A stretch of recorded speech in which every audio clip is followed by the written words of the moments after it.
Bismillah. Assalamualaikum warahmatullahi wabarakatuh. Pada kesempatan kali ini kita akan bahas tentang momen inersia, yaitu cara menghitung inersia pada suatu benda. Ya, seperti saya sebutkan kemarin, sebuah benda itu semua pasti secara kimia akan terdiri dari partikel penyusunnya yang punya sifat yang sama dengan benda itu sendiri. Misalnya air, maka partikel penyusunnya terkecil adalah senyawa H2O, ya kan? Nah, maka dari itu di sini digambarkan partikel penyusunnya adalah kubus kecil, ya, dengan massa dm dan panjangnya dl. Sedangkan kalau bendanya itu sendiri masanya m besar, panjangnya l besar. Nah, di sini digambarkan partikel penyusunnya mempunyai jarak r, ya. Kalau di gambarnya r, saya tulisannya l, ya. Jaraknya r dari sumbu putarnya, ya. Sumbu putarnya itu garis yang menembus benda itu, ya. Di sini digambarkan sumbu putarnya berputar berlawan arah jarum jam.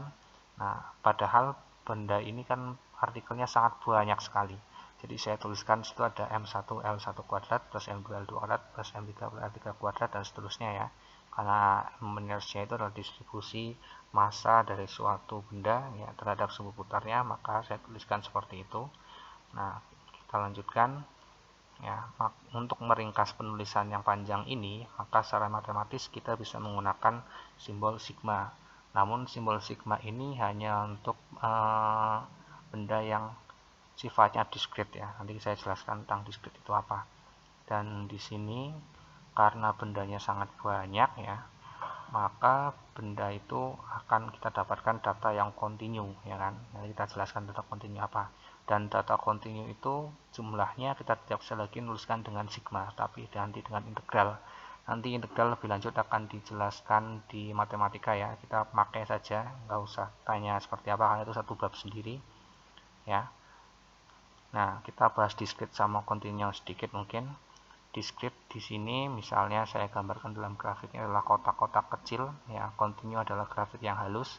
Jadi kita misalkan sebuah foto, ya. Foto itu secara digital, ya, kalau kita lihat itu antara warna yang satu dan warna yang lain itu terjadi gradasi, ya, halus itu kan. Namun sebenarnya ketika kita zoom perbesar, maka kita dapatkan pada titik tertentu terjadi gambar kotak-kotak, ya, kotak-kotak pixel. Nah, kotak pixel itu adalah kita namakan sebagai diskrit tadi. Data yang diskrit kita bisa membedakan antara kotak yang satu dan kotak yang lain. Tapi ketika kita zoom perkecil kembali, maka kotak-kotak itu tidak lagi kelihatan, yang adalah data yang halus. Nah, data halus ini yang namanya kontinu, tapi data pixel-pixel tadi namanya adalah diskrit, ya. Kemudian kita lanjutkan, terus gimana dong pakai rumusnya integral seperti ini. Nah, nanti kita lihatkan, ya. Ini di sini kita dapatkan tadi partikel penyusun terkecil punya sifat yang sama dengan benda itu sendiri, maka perbandingan massa dan panjangnya akan didapatkan seperti ini, M per L sama dengan dm per dl. Kemudian secara matematis kita bisa jadikan dm sama dengan M per L kali dl. Terus kemudian kita masukkan rumus dm tadi ke momen inersia, kita dapatkan rumus seperti ini, ya. Dan ini gimana cara makainya, ya, kita pakaikan. Ambil kita contohnya, misalnya ini ada sebuah batang bermassa M, panjangnya L, ya.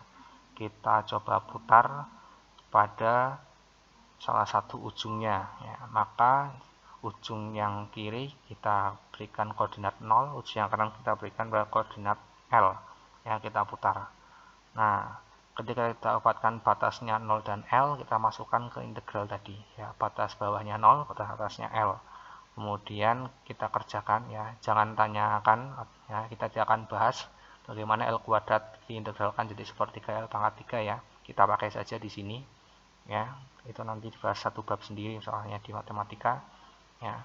Kemudian batas L atas ini kita masukkan, ya, jadi sebelah kiri L pangkat 3 itu 0, yang batas bawah jadi yang sebelah kanan 0 pangkat 3, ya. Batas atas dikurangi batas bawah.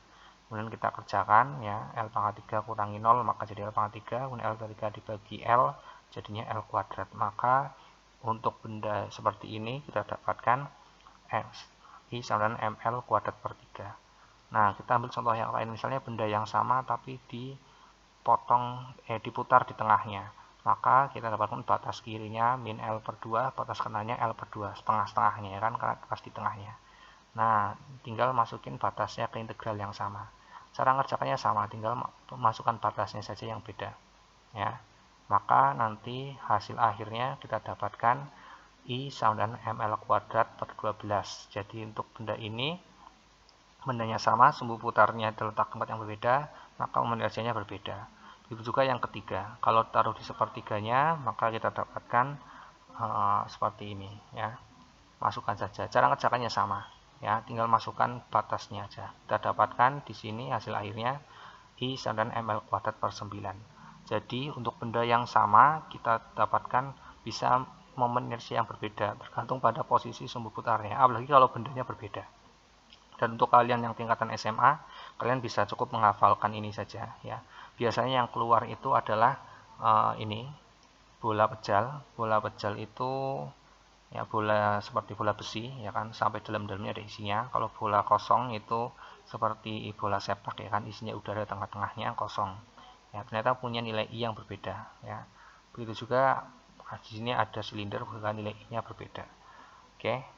Dan maka dari itu nilai I momen inersinya itu tergantung pada bentuk benda dan juga letak sumbu putarnya. Lihat aja itu yang silinder tuh. Ada yang silinder punya 2 permukaan, I-nya sekian. Ada silinder yang pejal, I-nya sekian. Silinder yang kosong, I-nya sekian. Sebuah batang ketika di tengah, ketika di pinggir ya, tadi kita udah menghitung ya, I-nya sekian, beda-beda ya. Kalian tinggal pakai saja ya, nggak dihafalin aja nggak apa-apa, karena memang biasanya ya tinggal seperti ini aja dipakai. Kalian kadang untuk nyari momen inersia atau yang simpel-simpel saja yang integral tadi. Dan untuk lebih paham lagi, silakan kalian coba kerjakan ini jadi asinkron kita untuk selanjutnya, yaitu mencari momen inersia dari sebuah batang pada 2/5 panjangnya. Oke, terima kasih, itu aja untuk kesempatan kali ini. Silakan kalian coba, nanti dikumpulkan di Google Classroom ya. Terima kasih. Assalamualaikum warahmatullahi wabarakatuh.